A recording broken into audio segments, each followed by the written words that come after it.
예, 이제 김상근 교수님 소개를 간단하게 하겠습니다. 김상근 교수님은 연세대학교 신과대학 교수님이신데요. 연세대학교 신학과를 나오셔가지고 프린스턴 신학교 대학원 성교학, 종교학 박사 학위를 받으셨습니다. 그리고 미국 프린스턴 신학교 대학원 교수를 역임하셨고요. 지금 연세대학교 신과대학 교수님으로 재직하고 계시고, 주요 저서로는 뭐 엄청나게 많습니다. 카라바조 이중성의 살인미학, 그리고 뭐 인문학으로 창조하라, 그리고 인문학 명강 서양 고전이라든지 그 외 다수의 저서가 있고요. 삼성 사장단 회의 특강이라든지 SBS 지식 나눔 콘서트, 그리고 뭐 명견만리, 그리고 JTBC에 요즘 방송 중인 차이 나는 클래스, 그 강의 나가시고 저도 여러분 감명 깊게 들으셨습니다. 제가 아는 지인분이라서 오늘 오후 이태리 출장 가시는데 정말 여유가 없으신데 특별히 모셨습니다. 뜨거운 박수로 맞이해 주시기 바랍니다.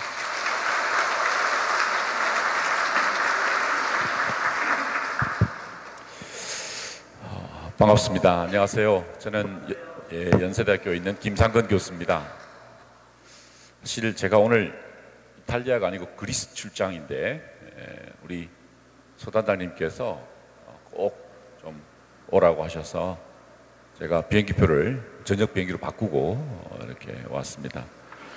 제가 정말 우리 소단장님 사실은 제 처의 선배님이십니다.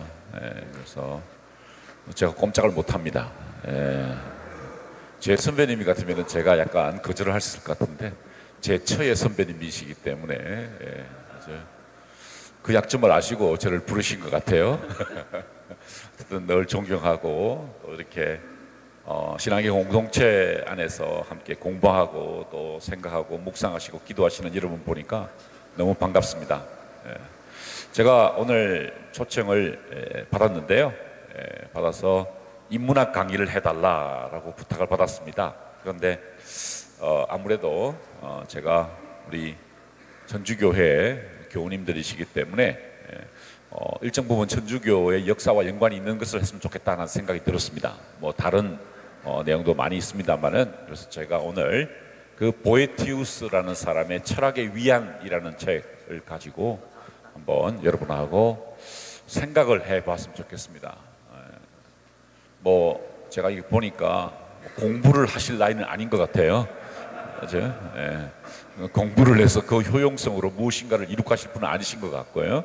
우리 자신의 삶을 한번 돌아보는 우리 속에 있는 슬픔이나 우리 속에 있는 분노가 있다면은 그 이유가 무엇인지 한번 성찰해 볼 수 있는, 그리고 우리 삶이 더 나은 방향으로 개선될 수 있다면은 인문학 공부가 사실 굉장한 도움이 되기 때문에 제가 여러분들께 그 인문학 고전, 제가 요즘 공부하고 있는 책 중에서 가장 그 각광을 받는 그리고 가장 중요한 책을 이게 넘어가지가 않네요. 예, 그렇습니다. 사실 제가 인문학 공부를 요즘 하고 있는데요. 놀랍게도 저 혼자만 공부를 하는 것은 아니고 보시는 것처럼 저렇게 18권의 책을 12주에 걸쳐서 공부하는 모임이 3개가 있습니다. 그래서 매일 아침에 이제 모여서 함께 공부를 하는 그룹들이 있는데요. 명실상부하게 제가 보기에는 대한민국을 이끌어 가시는 분들이십니다.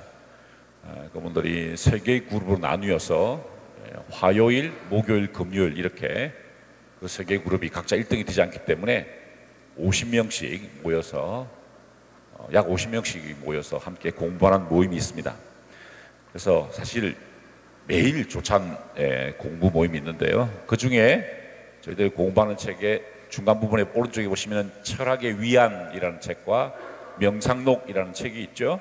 제가 오늘 그 내용을 가지고 여러분하고 한번 우리 자신의 삶을 돌아보는 그런 시간이 되었으면 좋겠습니다. 하필이면 그 두 권의 책은요, 로마 제국 말기에 써진 책입니다. 한 시대가 문을 닫았던 시대에 로마 제국이 끝나고 이제 중세 시대가 펼쳐지는 바로 그 시대의 어간에 써진 책들입니다. 한 시대가 끝나면은 그 시대를 종결하는 철학적 사유가 이제 결과물로 나타나게 되는데요. 그 한 시대가 끝날 때 어떤 현상이 나타났는지에 대해서 한번 살펴보면서 우리의 삶을 한번 돌아보면 어떨까 이런 생각을 하게 됩니다. 자, 이쪽에서 제가 해야 되겠네요. 제가 먼저 여러분께 마르크스 아울렐리우스라는 로마의 황제를 소개해 드립니다. 사실 이 황제께서 로마 제국 최후의 영광을 누리게 되죠. 이른바 오현제 시대입니다. 네르바, 트라이아누스, 안토니누스 피우스, 마르크스 아울렐리우스, 하드리아누스 이런 식으로 연결되는 그 오현제 중에 제일 마지막 황제였습니다. 사실 이 황제를 끝으로 이제 로마 제국은 서서히 쇠퇴의 국민으로 접어들게 되죠. 그런데 이 황제는 그냥 황제가 아니라 스토아 철학자였습니다. 굉장히 사유가 깊은 그런 분이었다는 것이죠. 자, 이 스토아 철학자였던 마르크스 아울렐리우스가 이게 지금 잘 넘어가지 않는데 이게 꺼져버리네요. 네, 그쪽을 이게 좀 잘 맞지 않네요. 자, 이분들이 바로 오현제이십니다. 보시는 것처럼 네르바, 트라이아누스, 하드리아누스, 안토니누스 피우스, 마르크스 아울렐리우스 이렇게 연결되는데요. 역사가들은요, 저 5명이 통치하던 시대에 역사가들이 할 일이 없었다라고 표현합니다. 에드워드 기번이라는 사람이 한 말인데요. 왜냐하면 전쟁도 없었고 기근도 없었고 어떻게 보면 가장 평화였기 때문에 사실 저분들이 뭐 기록을 해야 될 일이 없었다는 거죠. 그 정도로 평화기였습니다. 지난 1년 동안 우리 대한민국 역사는 기록할 게 상당히 많았죠. 그죠? 굉장히 많은 사건들이 일어났었습니다. 그런데 저 시대는 그런 사건이 없었다는 것입니다. 아주 평화롭게 정권이 이양되고 그것도 단 한 명도 자기 아들을 상속하지 않았습니다. 계속해서 적임자를 찾아서 계속해서 아주 순탄하게 이제 정권이 이양되는 그런 일이 벌어졌었죠. 그래서 저 시대는 그야말로 황금기였다라고 할 수가 있습니다. 자, 저 네 번째 황제가 안토니누스 피우스 황제인데요. 이분이십니다. 이 안토니누스 피우스는요, 이 바로 오늘 우리가 공부하게 될 마르크스 아울렐리우스의 오현제의 마지막 황제의 양아버지가 되시는 분입니다. 이 양아버지가 사실은 그 선대 황제였던 하드리아누스가 마르크스 아울렐리우스를 황제로 뽑으려고 했는데 너무 어려서 이분을 먼저 뽑으신 겁니다. 먼저 뽑아서 양아버지를 삼아서 이분이 황제를 하고 그 다음에 마르크스 아울렐리우스를 이제 황제로 삼아라라고 하고 이제 임종하셨던 겁니다. 그래서 이분이 그 아들, 양아들이죠, 마르크스 아울렐리우스를 이제 키우게 되는 것이죠. 네, 이 마르크스 아울렐리우스는요, 굉장히 죄송하지만 저기서 좀 넘겨주시겠어요? 이게 안 넘어가는데 잘 저기서 저걸 좀 눌러서 넘겨주십시오. 이 컴퓨터가 서로 잘 호환이 안 되는 것 같네요. 자, 그래서 이 마르크스 아울렐리우스를 입양하도록 조치한 이 하드리아누스는요, 이 아들을 정말 좋아했습니다. 이 양아들, 그러니까 이 철학자가 될 조짐이 있는 이 마르크스 아울렐리우스를 어릴 때부터 진리를 사랑하는 안니우스, 어릴 때 이름인데요, 그렇게 불렀다는 것이죠. 자, 그래서 이 마르크스 아울렐리우스는 이런 분, 헤로투스 아티쿠스라는 분에 의해서 철학 공부를 하게 되는데, 이분은 그리스에 있는, 이제 잘 되네요. 예, 그리스에 있는 아테네에 가시면은 큰 이렇게 그 연극당이 있는데요. 바로 그 연극을 하는, 축제를 하는 그 장소를 사실 그리스에 지어주신 분입니다. 이분은 로마 사람인데 그리스에서 지어줄 정도로 굉장히 문화적으로 또 부유한 그런 분이었다는 것이죠. 자, 여기서 또다시 우리 가톨릭교 역사와 연결되는 부분이 나옵니다.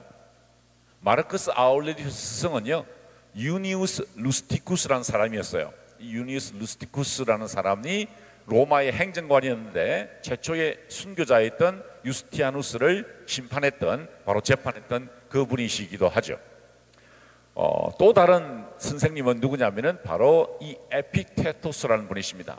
정말 흥미로운 분입니다. 이분은 노예 출신이었어요. 노예였고 주인에게 고문을 받아서 보시는 것처럼 평생 불구의 몸으로 살았습니다. 그런데 그분이 쓰신 책이 왕보다 더 자유로운 삶입니다. 비록 노예였고 그리고 불구자의 몸이었지만 그는 평생 왕보다 더 자유로운 삶을 살았고 그 책을 남겼는데요. 그 내용을 한번 보실까요? 왜냐하면 이 내용이 사실 마르크스 아울렐리우스의 잠언록인 명상록과 굉장히 유사한 부분이 있다는 것입니다. 너를 모욕하는 것은 너에게 욕을 퍼붓는 사람이나 너를 때리는 사람이 아니라 그 사람에 대한 너의 생각임을 명심하라.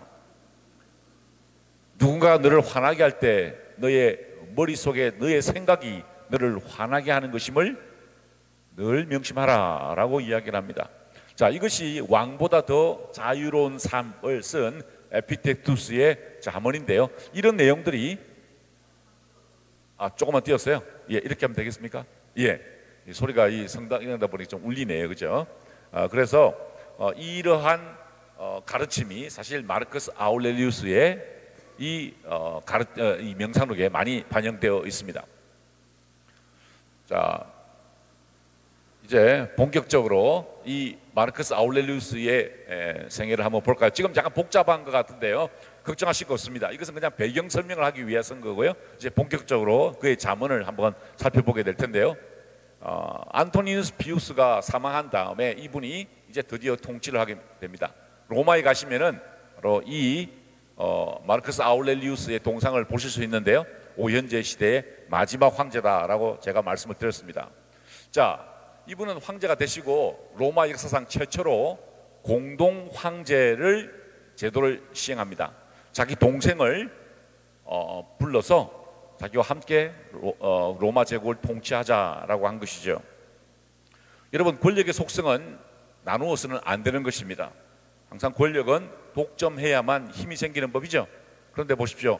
자기 동생을 초청을 해서 자기 동생과 함께 아주 통치 기간 내내 평화롭게 이제 통치를 했다는 것이죠. 자, 뿐만 아닙니다. 그의 통치 기간은 그렇게 평화기는 아니었습니다. 왜냐하면 내란은 없었지만 외부에서 많은 반란이 일어났었죠. 지금 붉은색으로 표시된 영국, 지금의 독일, 그리고 지금의 시리아 지역에서 반란이 일어나 가지고요. 사실 많은 어려움을 겪게 됩니다. 황제께서 직접 그 반란을 지답하러 가셔야 될 형편이었죠. 그러다가 기원 후 180년 3월에 임종을 하시게 됩니다. 그래서 그분의 생애를 기념해서 로마 시내에 가시면은 저렇게 아주 큰 원주로 그의 생애를 표면에 기록해 놓았습니다. 자, 이제 그분에 대해서 간단하게 제가 그 배경 설명을 드렸고요. 이분이 마지막 임종하는 장면입니다. 임종하는 장면이고, 이제 그가 죽고 난 다음에 그의 아들이 이제 정권을 이어받는데요. 바로 그 유명한 코모두스입니다. 코모두스. 혹시 여러분 글래디에이터라는 영화를 보셨는지 모르겠습니다만은 그 영화를 보시면은 그 마르크스 아울렐리우스가 죽고 그 다음에 이제 그의 아들 코모두스가 정권을 이어받는 장면이 나오는데요. 바로 이때부터 로마 역사는 이제 쇠퇴의 국면으로 접어들게 됩니다. 자, 그런데 이 영화 감독은 참 이 역사를 정확하게 이해했던 것 같습니다. 지금 코모두스가 이제 황제로 취임하는 순간 저 뒤쪽에 보면은 검은 먹구름이 쭉 밀려 들어옵니다. 그죠? 바로 이제 로마 역사가 쇠퇴의 길로 들어간다는 그 이야기를 지금 저 장면으로 해석을 하고 있는 것이죠. 그의 아들은 정말 망난이었습니다. 왜냐하면은 황제의 역할을 내팽개치고 이제 자신이 격투사로 활동을 했습니다. 글래디에이터가 된 거죠. 그래서 심지어 자기 자신에게 격투사 월급을 주곤 했었습니다. 황제가 스스로 격투사가 돼서 싸우는데 그러면 누가 이겨야 될까요? 황제가 이깁니까? 아니면 보통 사람이 이깁니까? 보통 사람은 다 죽게 되는 겁니다. 황제한테 감히 칼을 들 수가 없는 거죠. 그래서 이기면은 스스로 도취되어서 자기가 아주 헤라클레스처럼 생각했던 겁니다. 그래서 이 코모두스가 헤라클레스처럼 이렇게 사자 가죽을 뒤집어 쓰고 다니곤 했었죠. 정말 그 아버지로서는 가슴 아픈 역사가 펼치지 않았을까 생각을 해봅니다. 자, 어쨌든 그 아버지 마르크스 아울렐리우스의 명상록을 먼저 살펴보고 그 다음에 제가 보에티우스를 설명을 드릴 겁니다. 지금부터 사실 강의가 시작됩니다. 자, 배경 설명을 간단히 드렸습니다. 마르크스 아울렐리우스는 오현제의 마지막 황제였고 로마가 최고의 정점에 있을 때의 황제였습니다. 자, 그때 자기 내면을 어떻게 성찰했는지 한번 보시자는 것입니다. 자, 마르쿠스 아우렐리우스의 명상록 아마 들어보셨을 겁니다. 들어보셨죠? 읽어보신 분도 계실 거예요. 자, 한번 우리 생각을 해보자는 겁니다. 왜? 이 책은 황제께서 사람들에게 보여주기 위해서 쓴 책이 아닙니다. 출간해서 팔기 위해서 쓴 책이 아닙니다. 누구를 위해 쓴 책일까요? 자기 자신을 위해서 쓴 책입니다. 그래서 제목도 없었습니다. 왜? 제목이 있을 필요가 없죠. 자기 혼자만 보는 것이기 때문에. 그리고 출간을 목적으로 하지 않아서 그런 제목 같은 것들은 없었습니다. 그런데 후대에 중세 사람들이 그 내용이 너무 심오한데 그 내용이 사실은 자기 자신에게 한 이야기라는 거죠. 그래서 책 제목을 자기 자신에게라고 붙였습니다. 나중에 이게 명상록으로 바뀌었는데요. 자기 자신에게 쓴 편지라는 것입니다. 자, 오늘 비정을 오신 여러분들에게 자기 자신에게 한번 이 책이 어떻게 적용되는지 생각해 보시라는 것입니다. 마르쿠스 아우렐리우스 이야기라고 생각하지 마시고 우리들의 이야기다, 나의 이야기다 한번 생각해 보시면 어떨까요? 제가 전달해 드립니다만은 제가 전달하는 이야기가 아니라 여러분이 사실 여러분 내면에 질문을 한다 생각하시고 한번 이 책을 펼쳐 보시기 바랍니다. 특별히 난관에 처했을 때, 어려움에 처했을 때 우리는 이 책을 읽으면서 우리 심령에 아주 대단한 위로와 용기를 얻게 되죠. 명상록을 펼치시면요, 제1권은 이렇게 시작됩니다. 동일한 패턴을 유지하는데요. 나는 누구 덕분에 이런 덕성을 얻게 되었다라고 표현합니다. 자, 지금 황제가 쓰신 글입니다. 황제가 쓰셨는데 나는 황제이기 때문에 나 스스로 혹은 내가 잘났기 때문에 황제다라고 하지 않고 나는 누구 덕분에 이런저런 덕성을 가지게 되었다라고 책을 시작한다는 것입니다. 제일 먼저 그는 그의 동생을 칭찬합니다. 자기 혈육인 동생, 비록 배달은 양자기 때문에 배달은 형제입니다마는 자기 동생을 칭찬하면서 글을 시작합니다. 쉽지 않은 일이죠. 권력을 가진 사람이 권력을 나누고 그 사람을 칭찬하는 것은 굉장히 어렵습니다. 제가 그것을 어떻게 하느냐? 제가 대학 교수기 때문에 대학 교수 사회에서 다른 교수를 칭찬하는 것이 얼마나 보기 드문 일인지 제가 너무나 잘 압니다. 여러분도 혹시 주위에 지금 여기 교수님이 계시면은 그것이 얼마나 예외적인 일인지 아마 잘 아실 겁니다. 그런데 황제께서 지금 자기 동생을 칭찬합니다.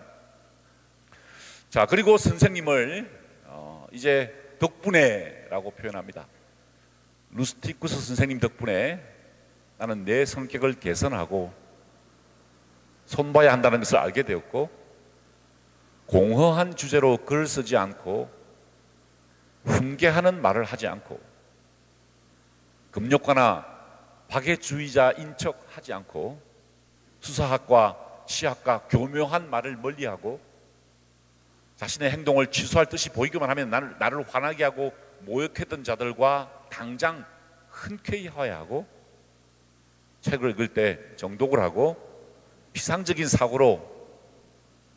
사고에 만족하지 않고 수다쟁이들의 서둘러 동의하지 않게 되었다. 지금 이 황제께서 다른 사람에게 자신의 덕성을 자랑하려고 쓴 게 아닙니다. 자기 자신을 성찰하고 있는 것입니다. 아무도 보지 않는 책입니다. 일기와 같은 책에서 선생님을 칭찬하면서 누구 덕분에, 루스티쿠스 덕분에 나는 이런 덕목을 가지게 되었다라고 이야기를 합니다. 자, 또 다른 선생님입니다. 프론토 덕분에 나는 악의와 변덕과 위선이 폭군의 특징이라는 것을 알게 되었다. 우리 사이에 귀족이라 불리는 자들은 대체로 인정머리가 없다는 것을 또한 알게 되었다. 여러분도 아시고 계시죠? 인정머리가 없습니다. 가진 사람들이 더 하죠. 인정머리가 없다는 것을 나는 알고 있었다. 알게 되었다. 선생님 덕분이었다. 그 다음에 아주 감동적인 장면입니다. 자기 양아버지의 이야기입니다. 안토니누스 피우스죠. 나의 아버지 덕분에 나는 성품이 온유해지고 충분히 검토한 다음 일단 판단을 내리면 흔들림 없이 고수하게 되었다. 그분은 부침성이 좋으셨고 당신과 함께하는 식사나 여행에 동행하도록 친구에게 강요하지 않으셨고 급한任務로 동참하지 못하는 자들을 늘 한결같이 대했다. 우리 아버지 덕분이었다. 그분은 또 당신에 대한 요란한 박수갈채와 모든 종류의 아부를 차단하셨다. 그분은 겸손하시되 조금도 끄리낌 없이 불을 사용하셨고 있으면 당연한 듯 사용하고 없으면 요구하지 않으셨다. 그분의 장점은 특출한 재능이 있는 사람을 시김 없이 인정하고 자기 재능에 맞게 명예를 얻도록 도와주신 것이다. 올해 초에 저희 아버님이 하늘나라로 가셨습니다. 장로교 고신파 목사님이셨죠. 저희 집안은 대대로 장로교 고신 목사 집안입니다. 혹시 개신교 분파를 아시는 분은 이 장로교 고신은 대한민국에서 제일 보수적인 사람들이죠. 신사참배를 거부하다가 감옥에 갔던 사람들이 풀려나와서 만든 교단입니다. 제가 프린스턴에서 박사학위를 받았습니다. 3년 6개월 만에 받았습니다. 프린스턴에서 3년 6개월 만에 박사학위를 받는 것은 거의 불가능하다고 알려져 왔었습니다. 제가 정말 열심히 해서 최단시간 내에 학위를 끝냈죠. 그리고 제가 아버님을 모시고 있었기 때문에, 은퇴하신 아버님을 모시고 있었기 때문에 제가 오랄 디펜스를 끝내고 학위를 받고 아버님을 찾아갔습니다. 저희 집에 계신 아버지한테 제가 큰절을 하고, 아버님, 제가 학위를 끝냈습니다. 박사학위를 받았습니다. 라고 했더니 저희 아버지께서 저를 보시면서 이렇게 말씀하셨어요. 상근아, 프린스턴 박사학위 그거 아무것도 아니다. 늘 기도하고 늘 성경 말씀 묵상하고 훌륭한 목사가 되어라.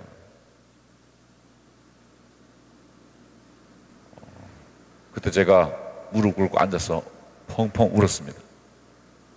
너무 서러워서. 돌아가셨는데 아버지 영정 앞에서 그런 생각이 들었어요. 아버지 덕분이었다. 아버지 덕분이었다. 그때 내가 기고만장할 수 있었는데, 내가 정말 내가 최고라고 기고만장할 수 있을 텐데 아버님께서 그걸 보시고 너 그거 박사학위 그거 아무것도 아니다. 아버지 덕분이었다는 생각이 듭니다. 아마 마르크스 아울렐리우스도 자기 아버지 덕분이다. 나는 신들 덕분에 훌륭한 가문에 태어나게 되었다. 내가 통치자인 아버지에게 입양된 것도 사실 신들의 덕분이었다.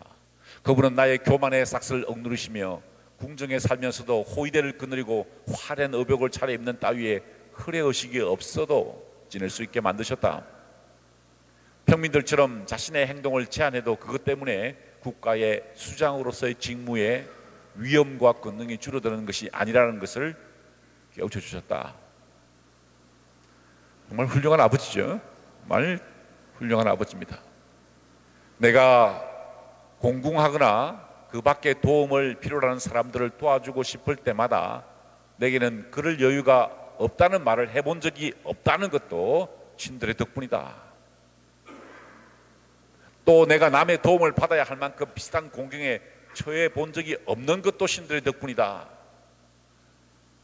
그라노와 강변의 콰디족 사이에서 적다. 이게 무슨 말입니까? 지금 콰디족에 반란이 일어났습니다.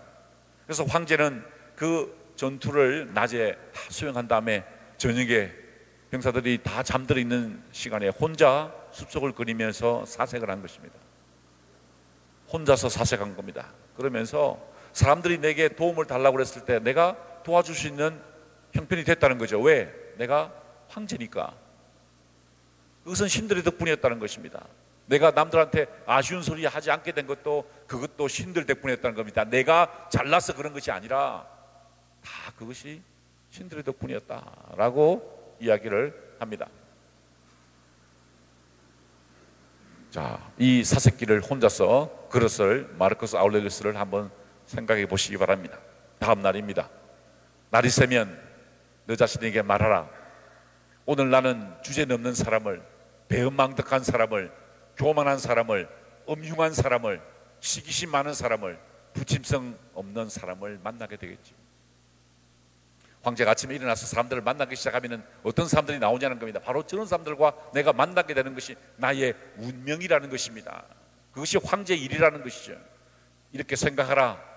너는 노인이라고 말이다. 너는 너 자신을 더 이상 노예로도 이기적인 충동에 끌려 다니는 꼭두가시로도 만들지 말고 더 이상 현재의 운명을 불평하거나 다가올 운명을 슬퍼하지 않게 하라. 굉장히 이 장소에 적절하게 어울리는 그런 표현 같지 않습니까?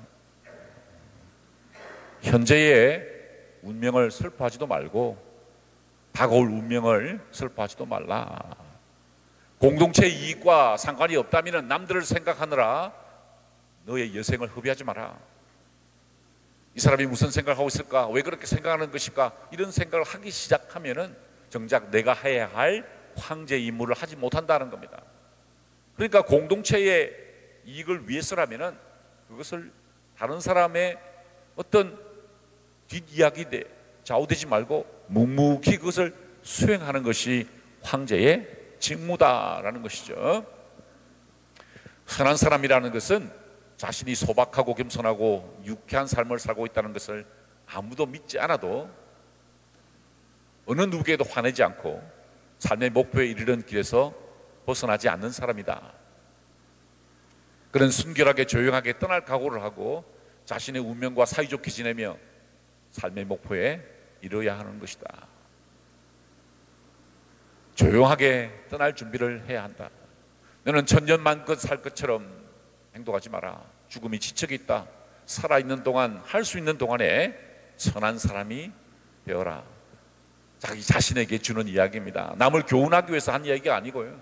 자기 스스로에게 이제 천년만껏 살 것처럼 행동하자. 황제들은 어떻습니까? 천년 만년 살 것처럼 행동하죠.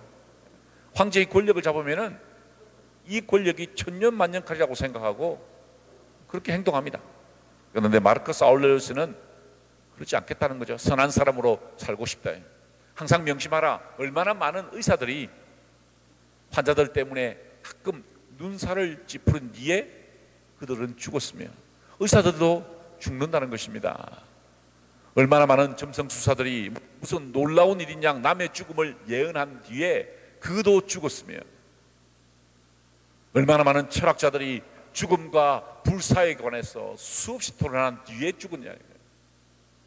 의사도 죽고 점성수사도 죽고 철학자도 다 죽는다는 거죠. 그들은 병을 치료하고 미래를 예언하고 철학적인 죽음에 대한 담론을 나누지만 그들도 다 죽었다는 겁니다. 어느 누구도 그 죽음의 운명을 피할 수 없다는 것이죠. 끊임없이 몰아치는 파도를 굳건히 견디는 바위가 되어라. 굳굳이 버티고 서서 끓어오르는 바닷물을 잠재워라. 이런 일이 내게 일어나더니 나야말로 불행하구나 라고 말하지 마라. 이런 일을 당했는데도 고통을 겪지 않고 현재의 불운에 망가지지 않고 미래의 고통도 두렵지 않으니 나야말로 행운하구나. 나야말로 행운하다. 매번 성공하지 못한다 해도 매사를 올바른 원칙에 따라서 행하는데 실정을 내거나 낙담하거나 포기하지 마라. 실패하면 다시 그 원칙으로 되돌아가고 내 행동이 대부분 인간의 보석에 맞는다면 그것으로 만족하고 내가 무엇을 지향하든 그것을 사랑하라. 너의 적에 대한 최고의 복수 방법은 적처럼 되지 않는 것이다. 그렇죠? 악마와 싸울 때 그 사람은 뭐가 됩니까? 그 사람도 악마가 됩니다. 혹시 여러분 악마와 싸워본 적 있습니까? 저는 딱 한 명 있었어요. 제 인생에 딱 한 명, 정말 와, 악마 같은 사람이구나 하는 생각을 해본 적이 있습니다. 딱 한 번 있었습니다. 근데 제가 제 자신을 돌아보니까 그 사람과 싸우면서 정말 말도 되지 않는 일을 하는 그 모습을 보면서 어떻게 처음에 저럴 수가 있을까? 어떻게 세상에 저런 사람이 있을 수 있을까 했는데, 그렇게 싸우다 보니까 저도 점점 그 사람을 닮아간다는 느낌이 들었어요. 그래서 그 다음부터는 절대로 그 사람 생각도, 그 사람하고 대면도 하지 않아야 되겠다, 이런 생각을 하면서 저 자신을 다스렸던 기억이 있는데요, 사실 그 적에 대한 최대의 복수방법은요, 적처럼 되지 않는 것이라는 것이죠. 맛있는 요리를 보고 이것은 물고기의 사체이거나 새나 돼지의 사체라고 생각하고, 멋진 포도주를 보고 이것은 포도송이의 액즙에 불과하다고 생각하고, 아름답게 염색된 옷을 보고 이것은 조개 피에 담갔던 양모에 불과하다고 생각하고, 성교라는 것도 장기의 마찰에 불과한 발작적인 분비물일 뿐이라고 생각하는 것은 얼마나 멋진 말인가. 야, 정말 적나라하죠? 죄송합니다. 성당 안에서 말씀드리긴 좀 곤란한 내용이 있습니다만은, 자, 이렇게 생각할 수 있다면 정말 얼마나 대단한 성찰일까요? 로마는 황제들이 어떻게 삶을 삽니까? 저렇게 향락적인 삶을 사는 것이 황제의 삶이라고 믿어왔죠. 황제 티를 내거나 궁정생활에 물들지 않도록 조심하라, 그러기 쉽기 때문에 하는 말이다. 저는 솔직히 말해서 엄마 아파트가 여기 있는 걸 오늘 처음 알았습니다. 저는 강북에서 벗어나 본 적이 없기 때문에 대치동 하면 대치동 그렇게 생각하고 있었어요. 오다 보니까 엄마 아파트라는 표지가 보여서 여기가 거기구나, 이런 생각을 했었어요. 저는 강남에 올 때는 내비게이션이 없으면 길을 찾지를 못합니다. 살아본 적도 없고 별로 가지도 않기 때문에. 제가 이렇게 말씀드리는 이유를 아시겠어요? 저를 아주 하찮게 보시죠? 하지만 제가 여러분께 드리고 싶은 말씀은 마르크스 아울레스 황제의 이야기입니다. 황제 티를 내거나 궁정생활에 물들지 않도록 조심하라, 스스로에게 주는 말입니다. 다른 사람을 훈계한 말이 아니었어요. 나는 훈계하지 않겠다고 결심한 사람입니다.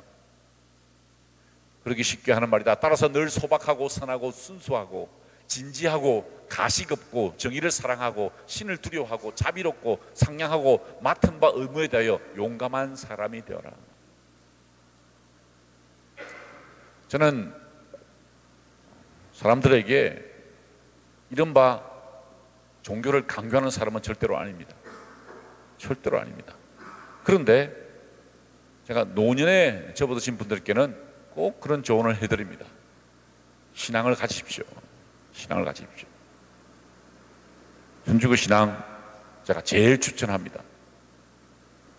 저는 약간 경계선에 서 있던 사람입니다.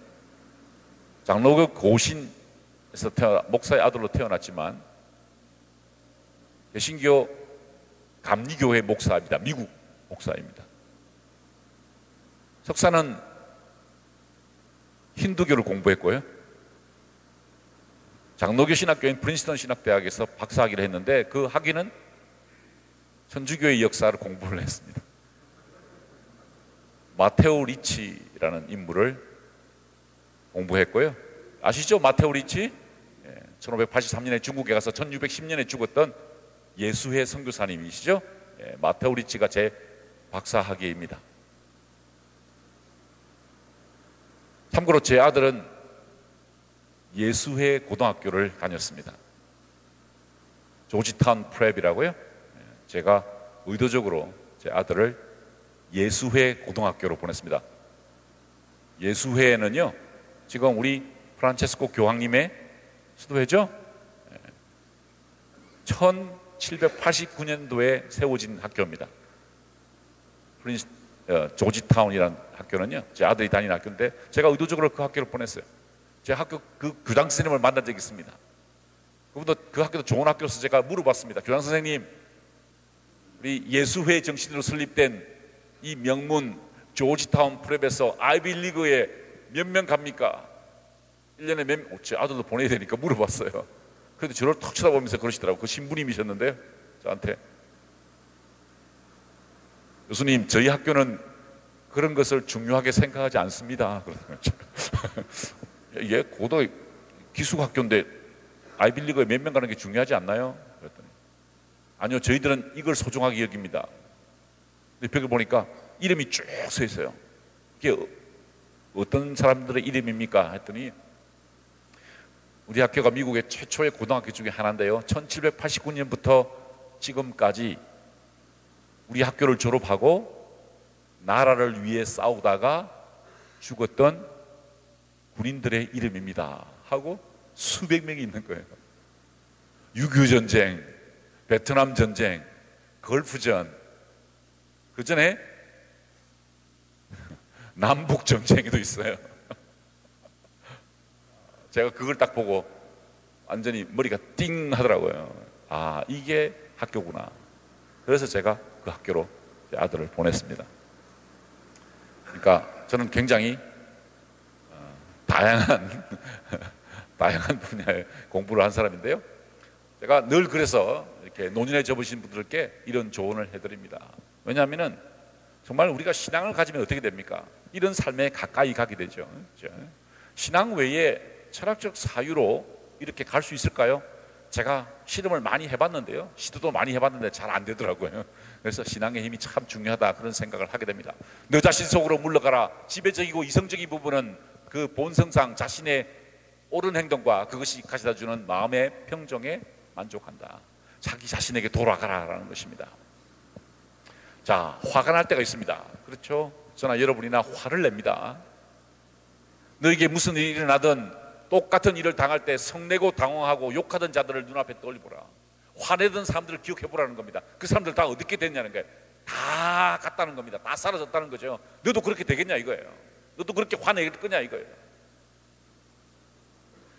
어떤 외적인 일로 내가 고통을 받는다면 너를 괴롭히는 것은 그 외적인 일이 아니라 그것에 대한 너의 판단이다. 또한 그 판단을 당장 지워 없애는 것은 너 자신에게 달려있다. 그러나 너를 괴롭히는 것이 내 마음속에 있는 그 무엇이라면 내가 내 견해를 바꾸는 것을 도대체 누가 막는다는 것이냐. 여러분, 마음에 달려있다는 겁니다. 어떤 대상을 보고 화내고 그 대상이 나를 괴롭히는 것, 그 대상이 나를 괴롭히는 것이 아니라 내 생각이 그것을 괴롭히게 만든다는 거죠. 자기 자신에게 돌아가라라는 것입니다. 오이는 써요. 이 오이가 너무 써요. 그러면 먹지 말고 던져버려라. 길에 가시덤불이 있어요. 그렇다면 비켜가라. 그러면 충분한 것을 두고 왜 이런 것이 세상에 생겨났나요? 하고 덧붙이지 마라. 제가 참 좋아하는 구절입니다. 참 성찰이 놀라워요. 못 배운 사람이 못 배운 사람처럼 행동한다면은 그게 무슨 불행이며 놀랄 만한 일인가. 이런 사람이 실수를 저지를 수 있다고 예상하지 못한 너 자신을 나무라 하는 것이 아닌지 살펴보라. 배우지 못한 사람들이 너무나 이상한 행동을 하고 그것에 대해서 붕괴하는 저 자신을 볼 때마다 그렇게 그 사람이 행동하는 것이 당연한데 그것을 예상하지 못한 네가 문제가 아니냐. 그게 네가 문제지. 그게 그 사람이 문제야. 그 사람은 당연히 그렇게 하는 게 당연한 건데. 영원히 살지 못하는 것은 만물의 공통점이다. 그런데 너는 모든 것이 영원히 존재하는 것처럼 회피하고 쫓아다니는구나. 잠시 뒤면 너도 눈을 감을 것이다. 그러면 너를 은구했던 사람을 위하여 또 다른 사람이 곡을 하게 될 것이다. 보십시오. 지금 관을 들고 갑니다. 어떤 사람들이. 그죠? 관을 메고 가요. 근데 그 사람들 어떻게 됩니까? 그 사람들도 죽습니다.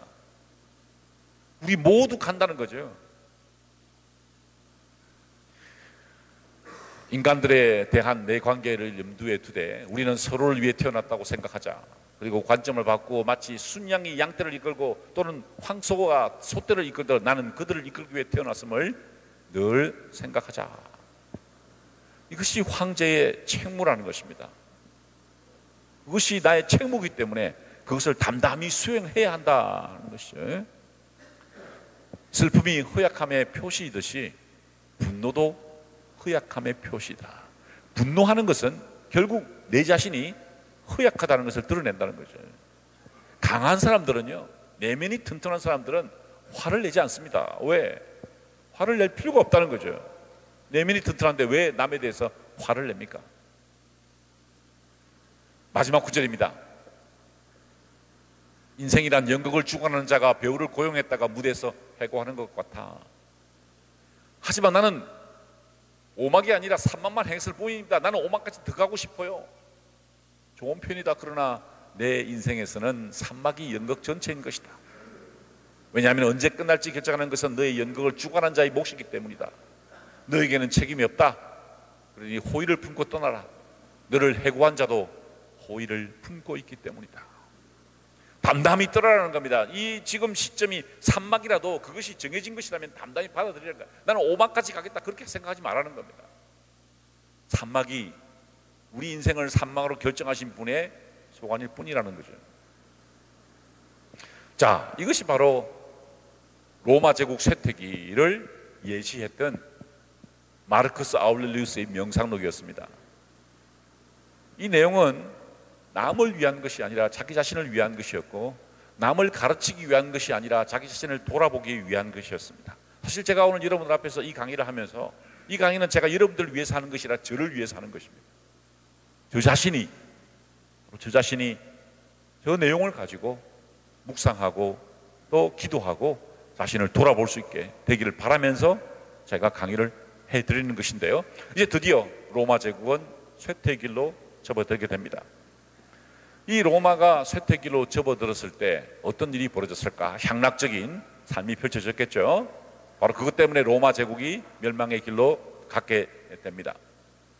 자, 마지막 그 동로마 제국과 서로마 제국을 통치했던 분은 데오도시우스 대제입니다. 여러분 또 이름이 나오니까 갑자기 복잡해지시죠? 예, 그러니까 너무 신경 쓰지 마시고 배경이라고 생각하시고 한번 들어보시기 바랍니다. 그 아들이 호노리우스였습니다. 너무 어렸기 때문에 이 선대 황제는 아주 그 장인을 잘 뽑아줬어요. 얘하고 자기 스틸리코라는 장군의 딸하고 결혼을 시켰습니다. 그러니까 이 어린 황제를 스틸리코라는 사람이 후견인으로 활동을 했는데, 이 스틸리코는 반달족이었어요.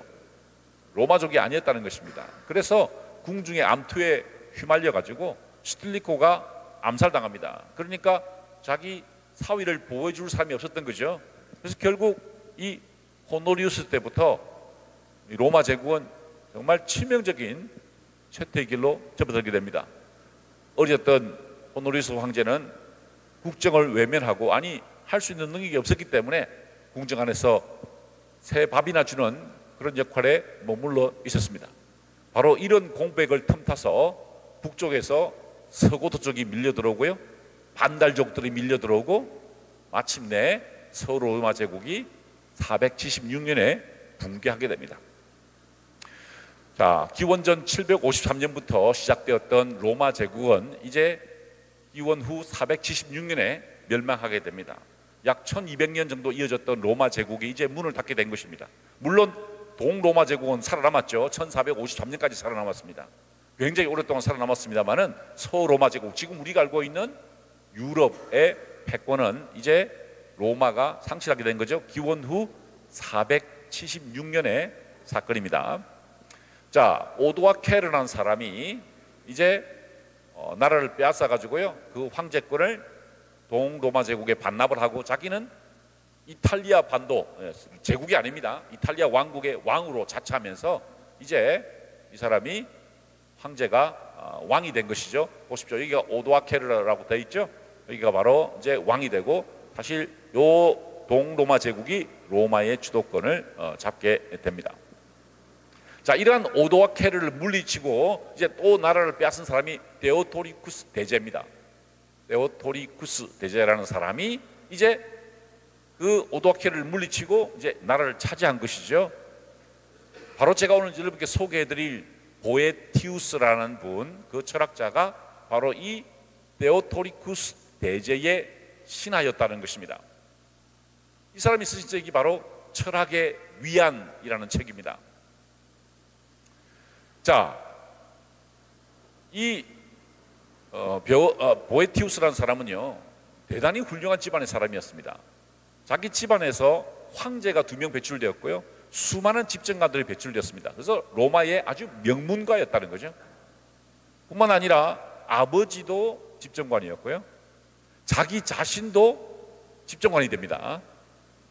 자, 로마의 신마쿠스 가문에라는 유명한 가문에 입양되어 가지고요, 아주 공부를 깊이 있게 한 사람이고, 알렉산드리아나 아테네에서 공부를 했던 정말 학문이 출중했던 그런 분이십니다.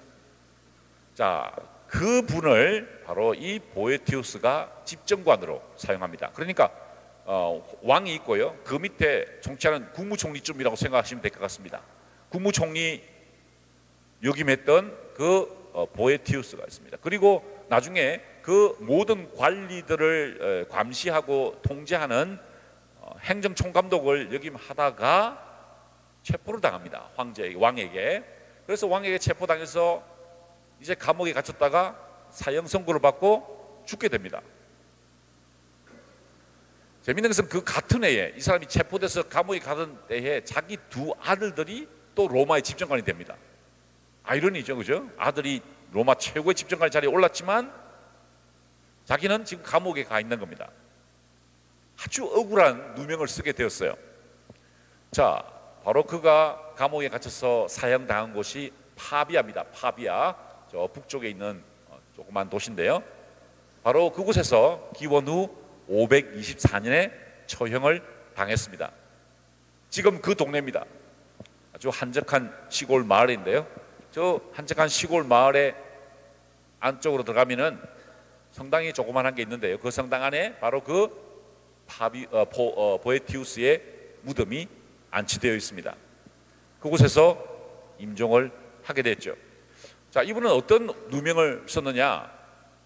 정통 가톨릭 교회 신자였습니다. 이분은 동로마 제국의 신학적 전통과 반대되는 서로마 제국의 신앙적 전통, 그러니까 우리가 알고 있는 로마 가톨릭 교회의 정통파 신앙인이었다는 거죠. 우리 이런 교리 공부를 하시는지 모르겠습니다만은 초대교회에 아리우스파하고 또 정통 서방파하고 아타나시우스파하고 이렇게 치열하게 이제 싸우게 되거든요.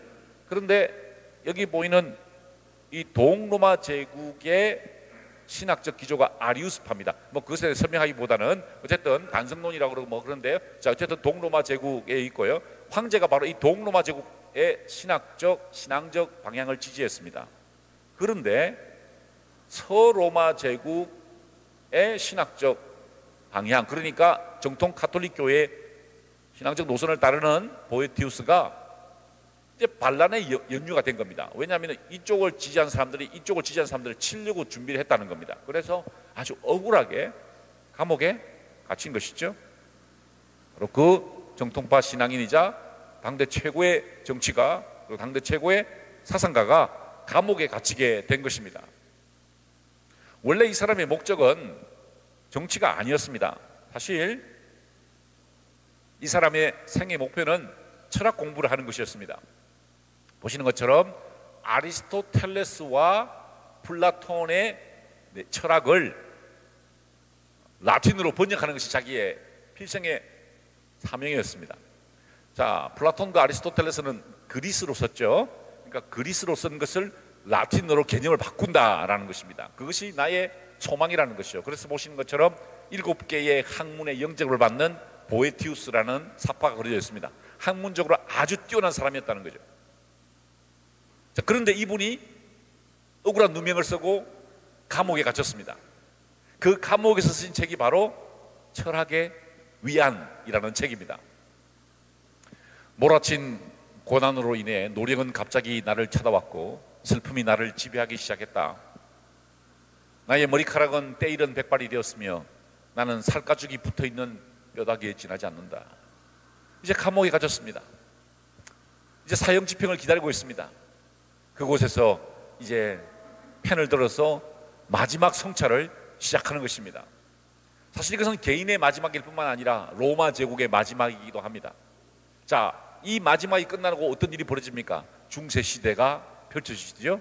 이제 교회 시대가 펼쳐지는 것입니다. 그 중앙에 어떤 일이 일어났는가에 대해서 한번 살펴보자는 것이죠. 도대체 그는 감옥에서 어떤 성찰을 해냈을까요?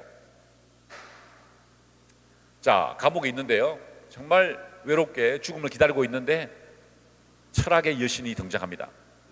철학의 여신이 등장해서 이제 억울한 죽음을 기다리고 있는, 억울한 사형을 기다리고 있는 보에티우스와 대화를 나누는 것으로 전체 구조가 이어집니다. 위로합니다. 철학의 여신이 나타나서 위로하죠. 지금 탄식할 때가 아니라 치료할 때다. 그녀는 나를 빤히 보면서 이렇게 말했다. 너는 나의 젖과 나의 음식을 먹으며 성장한 사람이 아니던가. 나는 너의 힘이 쇠약해지지 않도록 스스로 보호하고 너 자신을 지킬 수 있는 철학이라는 무기들을, 그리고 너에게 주었는데 너는 그 무기를 던져버렸다. 그러니 나와 함께 한번 우리 자신을 돌아보자 라고 대화를 초청하는 것입니다. 지금 감옥에 갇혀있는 보에티우스에게 철학의 여신이 나타나서 대화를 하는 장면이죠. 지혜가 악의 힘에 의해 위험에 빠지게 되는 위협을 당한 것은 이번이 처음이 아니다. 네가 지금 억울하게 죽임을 당하는데 그것은 네가 처음 겪는 것이 아니다 라는 겁니다. 나의 종복인 플라톤의 시대에 누가 죽었습니까? 소크라테스가 독배를 들고 죽었죠. 그 소크라테스도 지혜의 삶을 살다가 억울하게 죽어나갔다는 거죠. 플라톤 자신의 시대도 그의 스승인 소크라테스가 부당한 죽음에 처했지만 그 옆에는 섰던 나와 함께 소크라테스가 얻은 것은 죽음에 대한 승리였다. 승리의 죽음이었다. 네가 그렇게 처음 당하는 것은 아니라는 겁니다. 네 앞에도 많았다는 거죠. 누가? 소크라테스도 그런 억울한 죽음을 당했다는 겁니다. 만일 그대가 먼저 마음속의 희망과 두려움을 제거해 버린다면 그대는 이미 폭군의 진노를 무력하게 만든 것이다. 그러나 두려움과 희망에 흔들리고 자신에 대한 지배력을 잃은 사람은 방패를 버리고 자신이 묶이게 될 쇠사슬을 만드는 사람이다. 마음을 다잡아라는 것이죠. 희망과 두려움을 제거하라는 것입니다. 그러면 너는 중심을 잡을 수 있다는 거죠. 그런데 마음을 마치 파도에 흔들리는 배처럼 그렇게 내버려 두지 마라. 그런데 보에티우스가 질문합니다. 일방적으로 말만 듣는 것이 아니죠. 이제 질문을 합니다. 범죄자들이 마음 놓고 무고한 사람을 해치고 자기의 목적을 달성시키는 것을 하나님이 그냥 보고만 있다는 것은 정말 무서운 일입니다. 그래서 에피쿠로스 학자 한 명이 만일 하나님이 존재한다면 악은 어디로부터 오는 것이며 신이 존재하지 않는다면 선은 어디로부터 오는 것인가 라고 물은 것은 당연한 일입니다. 제가 아직도 풀지 못하는 신학적 신비는 딱 두 가지가 있는데요. 이렇게 말하면 너무 교만한 것 같습니다만은, 제가 할아버지 아버지 때부터 목사 집안에 있고 저도 목사고 신학 공부를 1982년부터 시작해서 지금까지 하고 있어요. 그런데 지금까지 풀리지 않는 수수께끼가 딱 두 가지가 있는데, 첫 번째는 성삼일체 신비입니다. 성삼일체 신비입니다.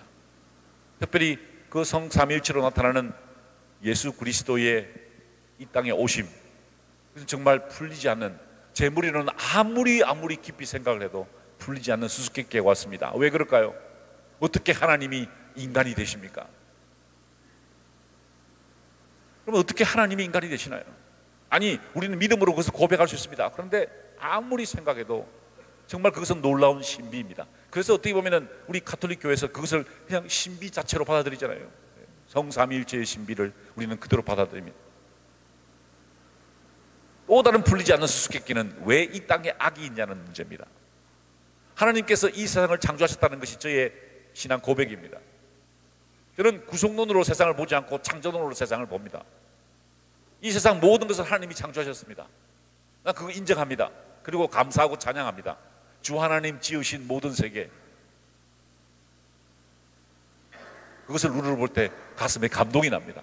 그런데 아직도 풀리지 않는 수수께끼는 왜 이 세상에 악이 존재하냐는 겁니다. 왜 악이 이토록 강력한 힘을 발휘하느냐.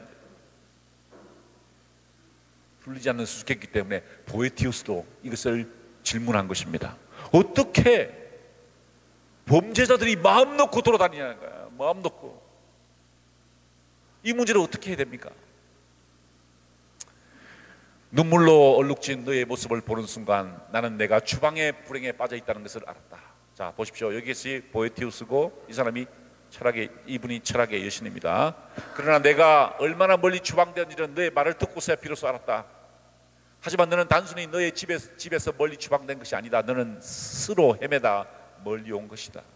네가 추방된 것이 아니라는 거야. 네가 추방돼서 나간 것이 아니라 스스로 헤매다가 여기까지 왔다는 겁니다. 설사 추방된 것이라 여겨지기를 원한다 하더라도 그 추방의 도구가 된 것은 바로 너 자신이다. 너 자신 외에는 아무도 너를 추방할 수 없다. 내가 너의 배를 바람에 맡긴다면 내가 원하는 대로가 아니라 바람이 부는 대로 항해하지 않으면 안 된다.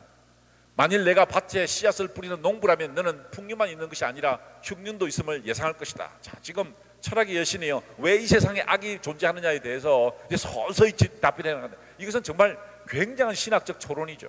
어떻게 악이 존재하느냐. 만약에 네가 농부라면 이렇게 생각해 보라는 것입니다. 씨를 뿌립니다. 똑같이 씨를 뿌리는데 어떤 때는 풍년이 됩니다만 어떤 때는 흉년이 들죠. 그게 세상의 이치가 아니냐 이거예요. 하나님께서 이 세상을 창조하셨지만 아름다운 것과 아름답지 않은 것, 선한 것과 선하지 않는 것을 만드셨는데 그것이 남아있는 것을 그걸 왜 그렇게 네가 심각하게 받아들이냐라고 접근을 합니다. 어떻게 보면 그것은 인간의 운명인지도 모른다는 거죠. 안치 앞을 내다볼 수 있는 인간의 운명. 그래서 그 유명한 운명의 수레바퀴 이야기가 여기서 나오는 겁니다. 그러니 내가 내 자신의 운명의 지배에 맡겼다면 너는 그 운명의 방법에 복종해야 한다. 만일 내가 운명의 수레바퀴를 멈추게 하려고 애쓴다면 너는 인간 중에서 가장 어리석은 인간이 될 것이다. 만약 그것이 멈추게 되면 그것은 이미 운명의 수레바퀴가 아니기 때문이다. 자, 보십시오. 지금 보에티우스에게 철학의 여신이 데려와서 바로 이 운명의 수레바퀴를 보여줍니다. 그러면서 운명의 수레바퀴, 그 여신이 이렇게 말합니다. 변덕스러움이야말로 나의 본질이다. 그것이 내가 수레바퀴를 끊임없이 회전시키면서 그치지 않고 장난하는 놀이다. 보십시오. 지금 운명의 여신이 돌립니다. 수레바퀴를. 어떤 사람은 황제 자리에 올랐습니다. 이제 왕의 자리에 올랐습니다. 대통령의 자리에 올랐습니다. 그런데 그 운명의 수레바퀴가 어떻게 됩니까? 확 돌아가지고 어떻게 됩니까? 이 밑바닥에 떨어지려고 바둥바둥합니다. 그래서 다시 근데 이 돌아서 이제 입신양면에서 또다시 황제 자리에 올 수도 있다는 겁니다. 이것이 운명의 수레바퀴인데 문제는 그것을 아무도 예측할 수 없다는 거죠. 꼭대기를 밑바닥이 되게 하고 밑바닥을 꼭대기가 되게 하면서 나는 기쁨에 가득 찬다. 좋다. 원한다면은 나의 수레바퀴의 꼭대기에 올라서라. 황제 자리를 원하느냐? 그렇다면 황제 자리에 올라가 보라는 겁니다. 그러나 바로 그것 때문에 내가 꼭대기에서 떨어지기 시작할 때 그것을 해악이라 여기지 말아야 한다. 이것이 게임의 규칙이라는 겁니다. 황제 자리에 오르면 어떻게 됩니까? 이것은 곧 떨어진다는 겁니다. 떨어질 때 이건 억울하다, 이건 해악이다라고 말하지 말라는 거예요. 그것이 바로 게임의 규칙이라는 겁니다. 문재인 대통령이 이 강의를 들어야 되는데 박근혜 대통령이 이 강의를 들었어야 되는데 이명박 대통령이 이 말을 들었어야 되는데 노무현 대통령도 이 말을 들었어야 되는데 보십시오. 이게 운명의 수레바퀴입니다. 혹시 여러분 가운데서 이 운명의 수레바퀴에 정상에 서신 분이 계십니까? 본다는 것을 기억하십시오. 혹시 여러분 중에서 운명의 수레바퀴 제일 밑바닥에 붙어 있었습니까? 또 본다는 것을 기억하십시오. 그것이 게임의 규칙입니다. 그래서 제가 드리고 싶은 말씀은 이겁니다. 정상에 있을 때 교만하지 말고 바닥에 있을 때 좌절하지 말라는 겁니다. 사실 그것이 인문학입니다. 인문학은 효용성을 가르치는 것이 아닙니다. 어떻게 하면 남들보다 더 빨리 무엇을 하느냐, 어떻게 하면 남들보다 더 많이 뭘 버느냐, 어떻게 하면 남들보다 더 많이. 요즘 제가 인문학 강의를 하니까 사람들이 불러가지고 마치 인문학을 무슨 출세 도구처럼 생각하는 사람들이 있어요. 전혀 그런 것이 아닙니다. 인문학은 이 운명의 수레바퀴를 여실히 드러내는 것입니다. 그러면서 그 운명의 수레바퀴가 돌 때 우리가 어떤 마음의 자세를 가져야 되는가에 대해서 자기 자신을 돌아보는 거죠. 보에티우스가 지금 글을 쓰면서 이거 출간하라고 했겠습니까? 철학의 위안 쓰면서 이거 출간해가 돈 벌라고 생각했겠습니까? 천만에요. 자기 자신을 위해 쓴 것입니다. 지금 마르커스 아울레스도 그렇고 보에티우스 자기 자신을 위해. 여러분 이 자리에 왜 오셨습니까? 여러분 자신을 위해 오신 거 아닙니까? 누구 때문에 오셨어요? 우리 서단장님이 오시라고 하시니까 오신 겁니까? 아니죠. 우리는 이미 그런 나이는 다 지났습니다. 제가 비행기표를 바꾸면서 이게 온 게 제가 억지로 시켜서 온 것 같습니까? 아닙니다. 저 그런 나이는 다 지났습니다.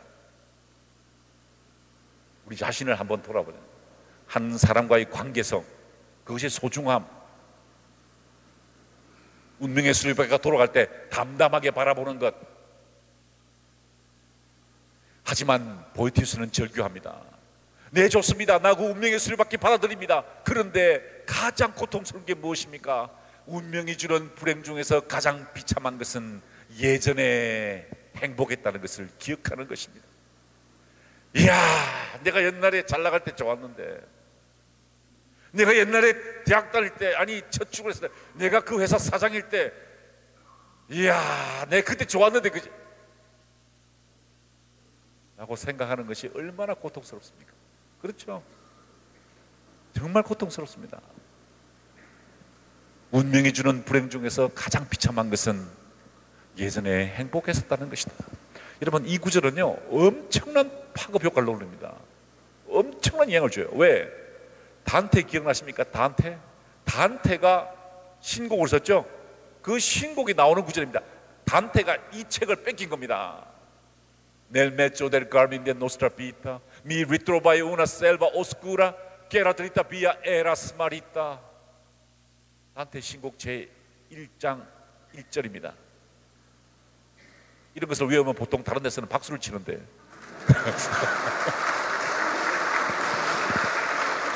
이야, 저는 단테의 신곡을 읽으면 가슴이 철렁 내려앉습니다. 여러분 한번 읽어보세요. Nel mezzo del carmine nostra vita. 내 인생 최전성기에 길을 잃고 문득 뒤를 돌아다 보니 어두운 숲속에서 길을 잃고 있는 나 자신을 발견하였다. 여러분, 단테가요 1300년에 이 책을 썼습니다. 그때 지책이 뭔지 아십니까? 프리오리였습니다. 피렌체의 대통령이었어요. 피렌체의 통령이었단 말이에요. 그때 쓴 겁니다. 어떻게 썼다고요? 내 인생 최전성기에 문득 길을 잃고 뒤를 돌아다 보니 어두운 숲속에서 길을 잃고 있는 나 자신을 발견하였다. 이거 누구 이야기입니까? 우리 박근혜 대통령 이야기 아닌가요? 내 인생 최전성기에 문득 길을 잃고 뒤를 돌아보니 어두운 숲속에서 길을 잃고 있는 나 자신을 발견하였다. 야, 아니 우리 박근혜 대통령이 처음부터 그렇게 하려고 했겠어요? 그렇지 않을 겁니다. 그죠? 저는 그렇게 믿지 않아요. 그분도 아주 순수한 의도로 시작했을 겁니다. 그런데 어떻게 됩니까? 내 인생 최전성기에 어떻게 해요? 길을 잃었다는 거예요. 누구 이야기입니까? 여러분 이야기 아니에요? 인생 최전성기에 길을 잃습니다. 왜 길을 잃었을까요? 제가 이거 같이 흥분하기 시작하는데 제가 몇 시까지 끝내야 돼요? 단장님 몇 시 몇 분까지? 10시 반까지? 예, 알겠습니다. 10시 반 끝내겠습니다. 단테에 뭐 길게 하면 좀 그렇고, 자, 이 단테가 이 구절을 그대로 받아들인 겁니다. 보십시오. 이 단테가요 여기 10시 50분까지 예, 그럼 시간 여유가 있네. 그럼 계속 단테를 얘기 좀 더 하고 가야 되겠네. 자, 왜 길을 잃었을까요? 어두운 숲속에 왜 길을 잃었냐? 단테가 급이 실린 거예요. 왜 어두운 숲속에서 길을 잃었거든요. 그래서 이게 주시주 하고 있는데 저기서 동물 한 마리가 나오면 누가 사자가 나타납니다. 하면서 나타납니다. 이 사자가 뭘 상징할까요? 권력을 상징합니다. 그 권력에 대한 욕망 때문에 길을 잃었다는 거죠. 그래서 이 단테가 급이 질려가지고 뒤로 빠져나갑니다. 그런데 보니까 뒤에서 또 다른 괴물이 나타나요. 뭘까요? 동물입니다. 암표범이 나타나요. 그 표범의 가죽이 얼마나 아름답습니까? 그죠? 알록달록한. 뭘 상징할까요? 욕망입니다. 이성에 대한 유혹이에요. 그것 때문에 길을 잃었다는 겁니다. 세 번째 보니까 또 동물이 나타나요. 뭘까요? 늑대가 나타나요. 늑대가 안 나타나요. 늑대가 뭘 상징할까요? 재물에 대한 욕심입니다. 이 세 가지 때문에 우리는 내 인생 최전성기에 길을 잃는다는 겁니다. 권력에 대한 욕망, 이성에 대한 욕망, 재물에 대한 욕망이 우리를 길 잃게 만든다는 겁니다. 그래서 이 사람이 숲속에서 길을 잃고 방황하게 되는 거죠. 그래서 어떻게 됩니까? 고민하고 있는 거예요. 저 멀리 선생님이 딱 나타나시죠. 베르길리우스가 나타납니다. 그래서 그 베르길리우스 선생님과 함께 지옥과 연옥과 천국을 거쳐서 이제 희망을 찾아가는 길이 바로 단테의 신곡이죠. 그 신곡의 한 구절입니다. 지하의 그 지하 세계, 그러니까 지옥에 내려갔을 때 이 프란체스카와 파울로를 만납니다. 프란체스카와 파울로는요 시동생하고 형수님이었어요. 그런데 둘이 사랑을 했습니다. 그래서 어떻게 돼? 그의 영혼들이 저주를 받아서 지옥으로 갑니다. 그래서 보니까 둘이서 지옥에서 잡혀 있어서 영혼이 떠돌고 다니는 거예요. 그래서 단테가 물어봅니다. 누구냐 그랬더니 우리가 바로 그 유명한 프란체스카와 파울로라는 거죠. 그때 저 프란체스카에게 물었습니다. 어떠냐고, 지옥에 사는 것이 어떠냐고 그랬더니 이렇게 말하죠. 나에게 처참할 때 행복했던 시절을 회상하는 것보다 더 큰 고통은 없다. 이 보에티우스의 이야기를 그대로 받아들인 겁니다. 그러니까 이 보에티우스의 책이 얼마나 중세시대와 그 이후에 영향을 미쳤는가 알 수 있죠. 자, 이제 이 보에티우스가 자신이 집정관으로 있을 때, 자기 아들 둘이 집정관으로 있을 때, 자기 가문에서 황제를 배출할 때 그 아름다운 시절을 생각하면 가슴이 찢어지는 거예요. 지금 자기는 감옥에서 죽음을 기다리고 있습니다. 사형집행을 기다리고 있는데, 와, 이제 옛 시대를 생각하면 가슴이 찢어진다는 거죠. 여러분 중에서도 그런 분들이 굉장히 많으시고, 은퇴하신 분도 계시니까, 야, 옛날에 내가 현역에 있을 때 정말 잘 나왔는데, 내가 잘 나갔는데 말이야. 그거 참 가슴 아픈 일이라는 거죠. 자, 하지만 이 철학의 여신이 다시 위로합니다. 지금 내가 누리고 있는 행운의 작은 부분만이라도 소유한다면 마치 천국에 있기라도 한 것처럼 행복해할 사람들이 얼마나 많은지 너는 아냐. 자, 네가 지금 감옥에 갇혀 있지만 네가 가지고 있는 그 작은 행복을 부러워하는 사람이 얼마나 많은지 아냐 이거야. 너는 집정관도 했고 세계 최고의 철학자였고 그 작은 행복을 부러워하는 사람이 얼마나 많은지 아느냐. 너에게 유배지, 지금 죽음을 기다리는 이 유배지, 너 이곳이 절망의 땅이라고 하지만 이곳에 사는 사람들에게 이곳은 고향이라는 겁니다. 그렇죠? 제가 얼마 전에 저 강원도에서 강의를 해달라고 그래서 우리 사단장님이 그렇게 부탁을 해가지고 제가 못 간다고 하니까 그 사단장님이 온갖 라인을 다 동원해가지고 총장실로 연락이 와가지고 총장실에서 전화가 와요. 김 교수 좀 힘들지만 갔다 와요. 아, 예, 알겠습니다 하고 최전방에 갔어요. 야, 차를 몰고 갔는데 제가 딱 군대 근무했던 그 지역이더라고요. 제가 5군단 항공대에 근무했거든요. 포천 이동에서 근무해서 나는 그곳이요 엄청 먼 곳이라고 생각했어요.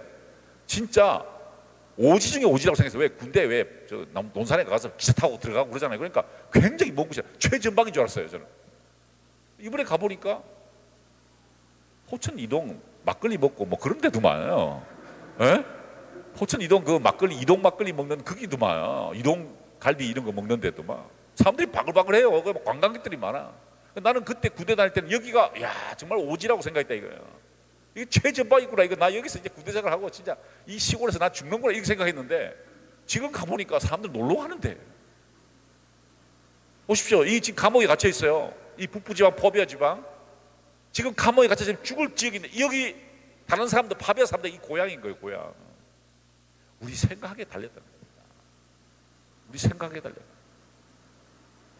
주어진 운명을 침착하게 참고 견디는 사람에게 모든 운명은 좋은 것이라는 겁니다. 침착하게 자신의 운명을 참고 견디는 사람에게 자신의 운명을 참고 견디는 사람에게 모든 운명은 좋은 것이다. 정말 놀라운 통찰력이죠. 자, 그러면서 이제 점점 더 심오한 얘기로 들어갑니다. 자, 죽음을 앞둔 사람이 못할 말이 뭐가 있으면 하지 못할 생각이 뭐가 있겠습니까? 이제 곧 죽을 건데 아주 깊이 있는 성찰을 하는 겁니다. 옛날에는 눈치도 보고 황제 눈치도 보고 시민들 눈치도 봤겠죠. 말할 때 조심했을 겁니다. 그런데 이제 더 이상 그럴 필요가 없는 거예요. 아주 깊이 있게 성찰하는 겁니다.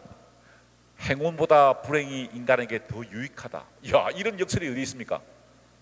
행운보다 불행이 더 유익하다니, 그럴 수가 있습니까? 행운은 항상 행복을 가져다 주는 것처럼 보이지만 실제로는 미소로 너희를 속인다. 그렇죠? 행운은 미소를 속입니다. 반면에 불운은 변화함으로써 그 참된 모습인 변덕스러움을 드러내기 때문에 항상 진실하다. 행운은 인간을 속이지만 불운은 인간을 깨우쳐준다. 여러분, 불행을 경험해 본 적 있습니까? 불행을 경험하면 어떻게 되죠? 여러분 삶 속에서 불행이 나타나면 어떻게 됩니까? 친구들이 다 떨어나갑니다. 아니, 가짜 친구들은 다 떨어져 나갑니다. 그렇죠? 행운이 있을 때는요, 주위에 바글바글 합니다. 교수님. 근데 제가 불행을 겪어보십시오. 뭐야, 이렇게 됩니다. 진정한 친구만이 내 옆에 남게 되는 거죠. 가족의 소중함을 그때 깨닫게 되는 거죠. 다 떠나고 가족만 남습니다. 그러면 이제 깨닫는 거예요. 아, 내 가족이 제일 소중하구나. 불행이 우리에게 주는 교훈입니다. 그러면 행운이 낫습니까? 불행이 낫습니까? 그래도 행운이 낫지. 행운이 나을지도 몰라요. 그런데 불행은 우리를 깨우친다는 겁니다. 우리를 깨우쳐준다는 거죠.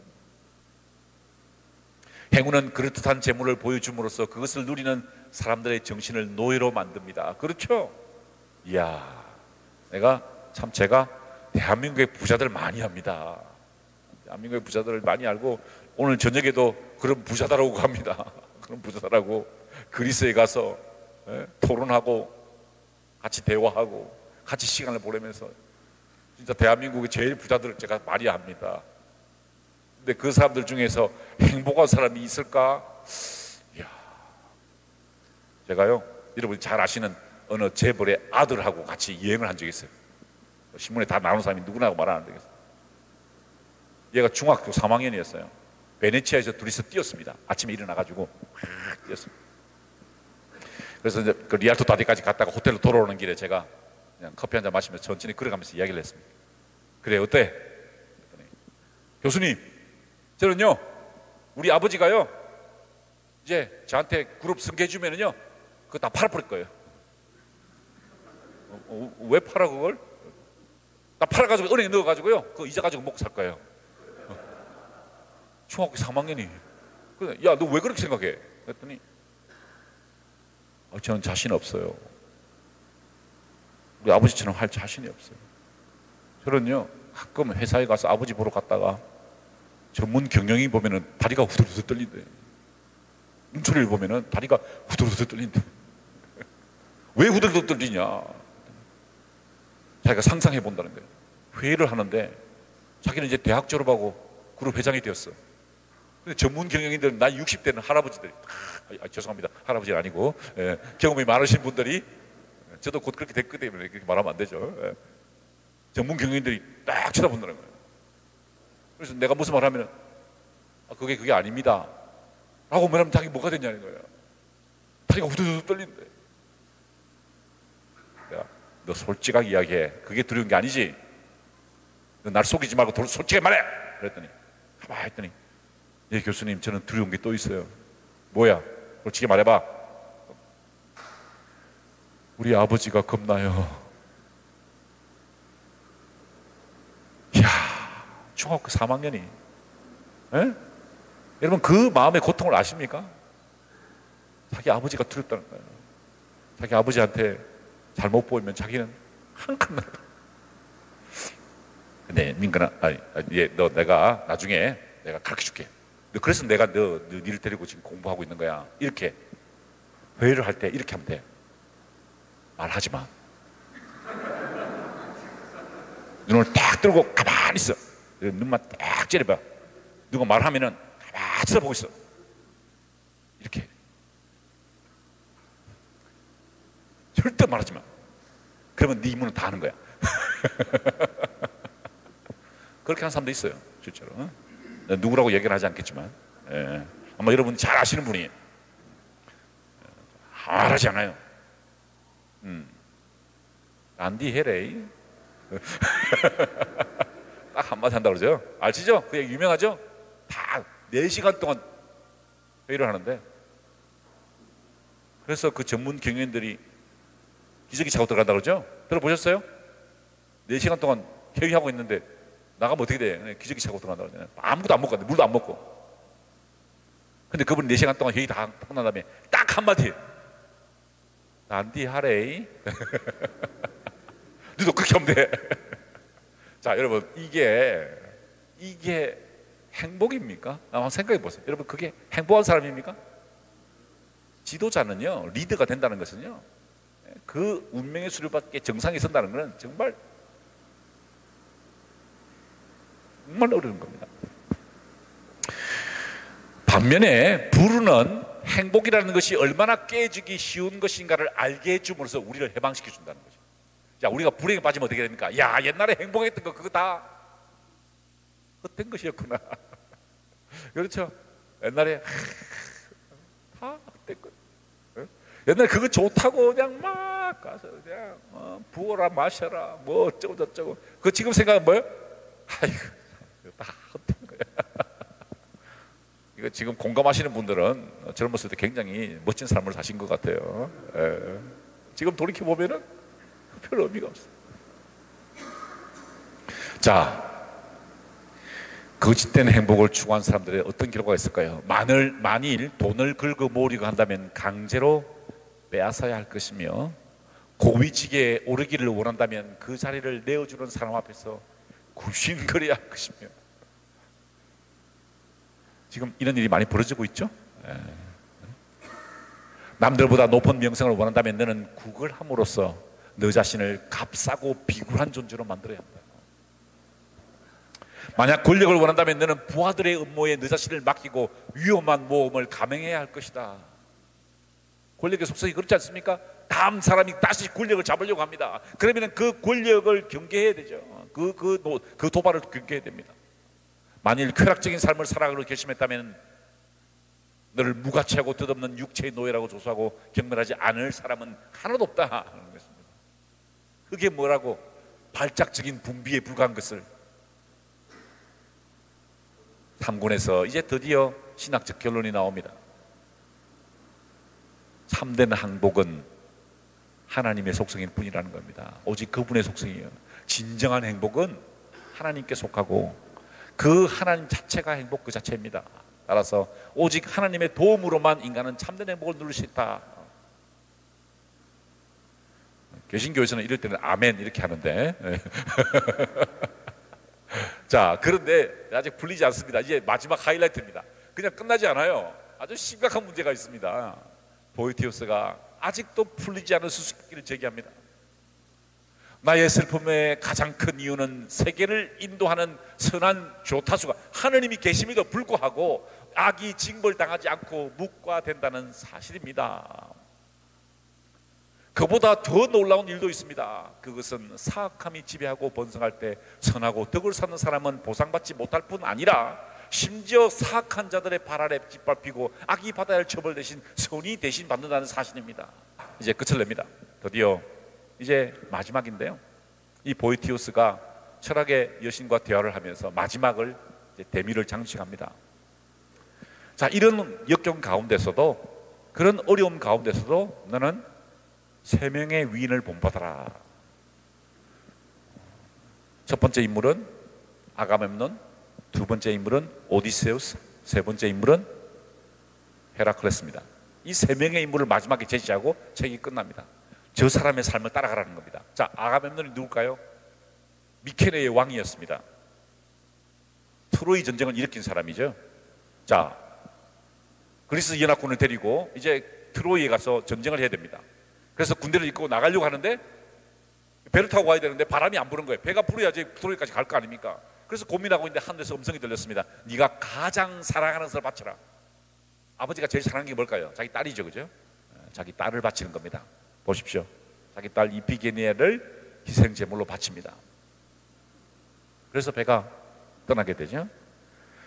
대의를 위해서 자신의 가장 소중한 것을 바쳤던 아가멤논을 본받아라. 두 번째가 누굽니까? 바로 오디세우스입니다. 자, 트로이 전쟁이 끝이 났습니다. 트로이 전쟁이 끝이 나고 이제 열심히 싸웠던 그리스 용사들이 자기 고향 이타케로 돌아가죠. 그때 바로 저 오디세우스가 온갖 역경을 헤쳐갑니다. 무시무시한 파도와 싸우고 또 무시무시한 괴물과 싸우고 우리를 유혹하는 요즘과 겨루고 싸웁니다. 그래서 결국 고향으로 돌아가는데 그 거친 파도를 헤쳐가면서 어떤 일이 벌어질까요? 많은 전우들이 죽게 됩니다. 그때 그 전우들의 죽음을 기억하며 눈물을 흘리는 장군 오디세우스를 기억하라는 겁니다. 온갖 슬픔과 고난 속에서도 그것에 굴하지 않고 이제 인생 항도를 계속하는 오디세우스를 닮아가라라는 거죠. 마지막으로 바로 헤라클레스를 닮아가라. 여러분, 헤라클레스를 보십시오. 중앙에 앉아 있습니다. 그런데 양쪽에 여신들이 나타났습니다. 왼쪽에 있는 파란색 옷을 입고 있는 분이 바로 아레테입니다. 탁월함이라는 뜻이죠. 아레테 여신입니다. 저쪽으로 가라 그럽니다. 그런데 오른쪽으로 누가 있습니까? 뒷모습이 보이죠? 유혹하는 여신입니다. 뭘까요? 바로 풍요의 여신입니다. 포르투나 여신입니다. 저쪽으로 가면은 풍요가 보장됩니다. 왼쪽으로 가면은 고난의 길입니다. 보십시오. 길이 가파르죠? 아주 힘든 길입니다.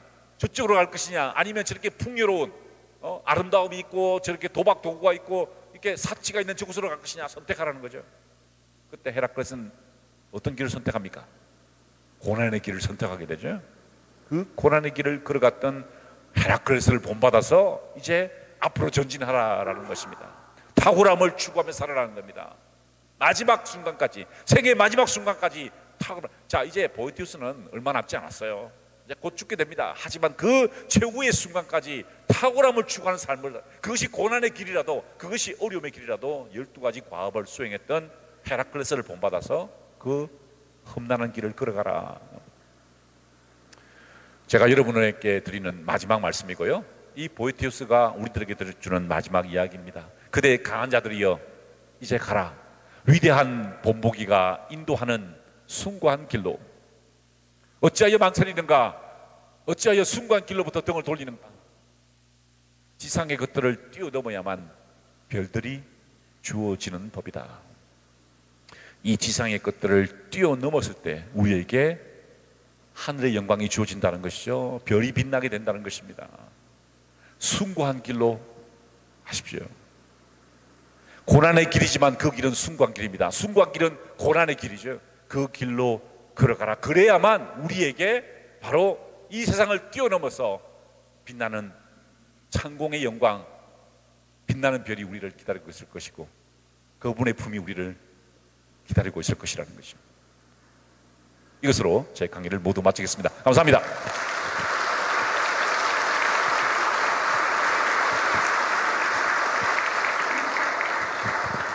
교수